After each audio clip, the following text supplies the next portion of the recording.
Hello students, welcome to Sunshine math classes. Previous video के अंदर हमने बात की थी इंट्रोडक्शन पार्ट ऑफ पॉलिनोमियल्स। आज हम इस वीडियो में अंदर बात करेंगे geometrical meaning of the series of polynomial. ये जो बेटा टॉपिक है वो बोर्ड एग्जाम के लिए बहुत इंपॉर्टेंट है, क्योंकि उसके अंदर 1 मार्क्स का एक क्वेश्चन दिया जाता है और वो किस तरह से क्वेश्चन होते हैं बोर्ड के अंदर और वो किस तरह से सॉल्व करना है वो मैं पहले बात कर लेता हूँ। कि सपोज हमें यहाँ पे कुछ ग्राफ दिए गए होते हैं। मैं यहाँ पे पहले ग्राफ ड्रॉ कर देता हूँ कि किस तरह के ग्राफ दिए गए होते हैं। हमें ये पता है कि ये हमारी वाई एक्सिस होती है, ये इसको हम एक्स एक्सिस बोलते थे, ये हमारा ओरिजिन होता था। तो ये हमारा क्या बन जाता था, एक कार्टेशियन प्लेन बन जाता था, जो हमने 9th स्टैंडर्ड में ऑलरेडी पढ़ चुके हैं। सपोज हमें ये ग्राफ इस तरह से दिया हुआ है, दूसरा ग्राफ कुछ इस तरह से दिया हुआ है, एक ग्राफ हमारा ये है, कुछ ग्राफ हमें इस तरह से मिला हुआ है, एक और ग्राफ ले लेता हूं जो हमें इस तरह से दिया गया है। तो इस तरह की ही कुछ फिगर दी गई होगी और हमें बोला होगा कि ये फिगर कितने जीरो रिप्रेजेंट कर रहा है। और इसी टाइप के क्वेश्चन बोर्ड में भी आते हैं।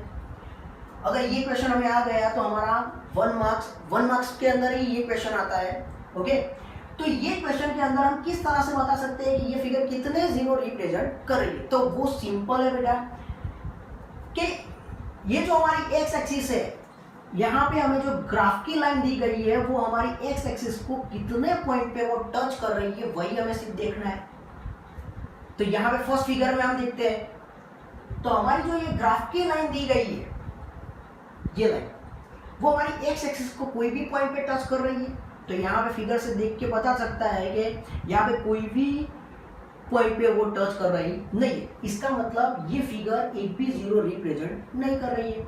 दूसरी फिगर अगर हम देखें तो इसके अंदर ध्यान से देखो, तो ये हमारी एक्स एक्सिस थी, तो इसके अंदर भी ये जो हमारी ग्राफ की जो लाइन दी गई, हमारा जो कर्व बन रहा है वो भी एक्स एक्सिस को कोई भी पॉइंट पे टच कर रहा नहीं है।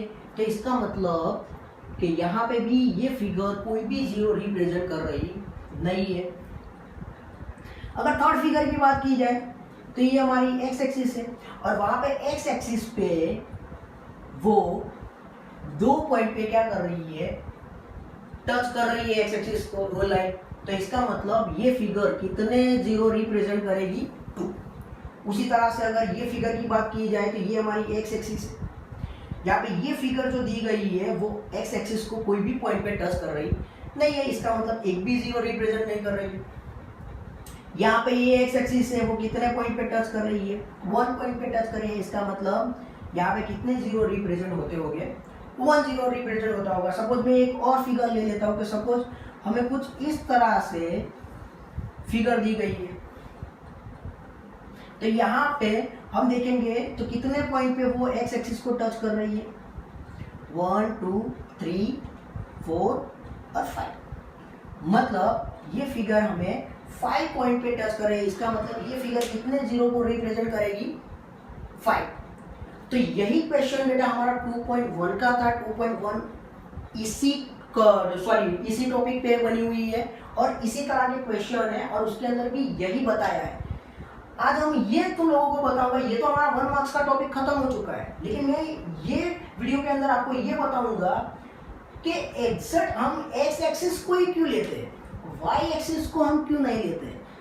एक्स एक्सिस जो टच करती है उसी को हम ध्यान में क्यों लेते हैं कि वही रिप्रेजेंट करेगी, वाई क्यों नहीं लेते, तो हम वो समझने वाले हैं।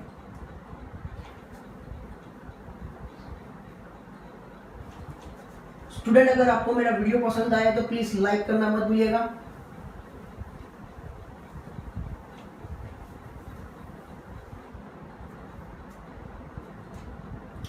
सपोज हमें तो 2.1 एक्सरसाइज दी गई है, उसके अंदर ऐसा दिया गया है कि y is equal to px। Okay, suppose मैं यहाँ पे px की वैल्यू ले लेता हूँ कि x³ माइनस 4x। ओके, तो px की जगह पे मैं क्या लिख सकता हूँ, y is equal to x³ minus 4x। ये तो हमारा 9th स्टैंडर्ड का कॉन्सेप्ट हो गया और हम क्या करते थे, यहाँ पे x की वैल्यू पुट करते थे और हमें y की वैल्यू मिल जाती थी और उसको हम ग्राफ के क्या कर लेते थे, लोकेट कर लेते थे। तो कुछ इस तरह से मैं यहाँ पे सॉल्यूशन फाइंड आउट कर लेता हूँ। X Y. सपोज यहाँ पे मैं y की वैल्यू सॉरी x की वैल्यू 0 पुट कर रहा हूँ, तो y की वैल्यू मुझे क्या मिलेगी, 0 मिलेगी। सपोज यहाँ पे मैं y की वैल्यू 2 पुट कर रहा हूँ, तो 2 कितना आ जाएगा, 2 पुट कर रहा हूँ x की वैल्यू, तो y की वैल्यू कितनी मिल जाएगी, 0 मिल जाएगी, क्योंकि 2 क्यूब 8 और 4 2 जा 8, मतलब हमारा आंसर कितना रहेगा, 0। उसी तरह से कोई एक वैल्यू और पुट कर दो, सपोज यहाँ पे मैं 1 पुट कर देता हूँ, तो 1 माइनस 4, तो यहाँ पे 1, तो यहाँ पे कितना आ जाएगा, -3, और इसको हम क्या कर देते हैं, ग्राफ पे लोकेट कर देते। सपोज मैं यहाँ पे ग्राफ ड्रॉ कर देता हूँ, y x ओरिजिन,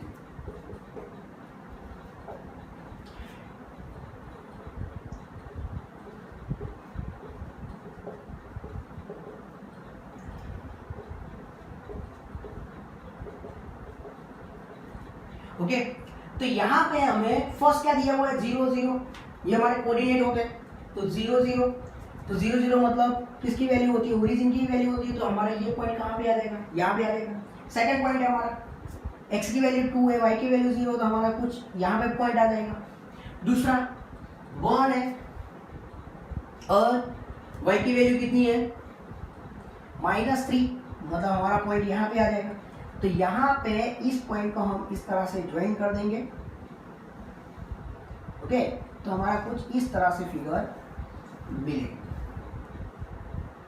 तो ये फिगर के अंदर आप बेटा ध्यान से देख सकते हो कि जहां जहां पे y की वैल्यू 0 हो रही है, ओके, तो वो पॉइंट कहां पे आ रहा है, मतलब हम सिंपल बात समझे तो यहाँ पे px इज इक्वल टू हमें जो वैल्यू दी गई है, यहाँ पे हमें यही बताना है कि x की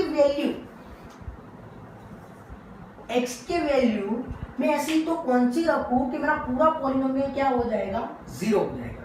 तो यहाँ पे जितनी x की वैल्यू मैंने रखी हुई है, तो वहां पे y देखो पूरा क्या बन जाता है, 0 बन जाता है। तो मैंने यहाँ पे 2 पुट कर दिया, सपोज यहाँ पे मैंने दिखाया हुआ है, यहाँ पे सपोज मैंने 2 पुट कर देता हूँ, तो 2 का क्यूब कितना होता है, 8, और 4 2 जा भी 8 होता है, तो y की वैल्यू कितनी मिल जाती है, 0।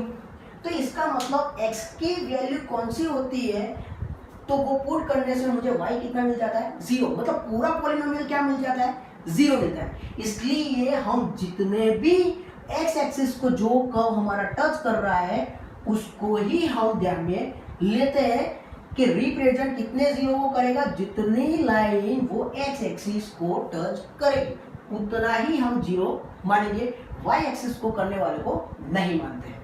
आई होप कि सबको ये पॉइंट क्लियर हो गया होगा।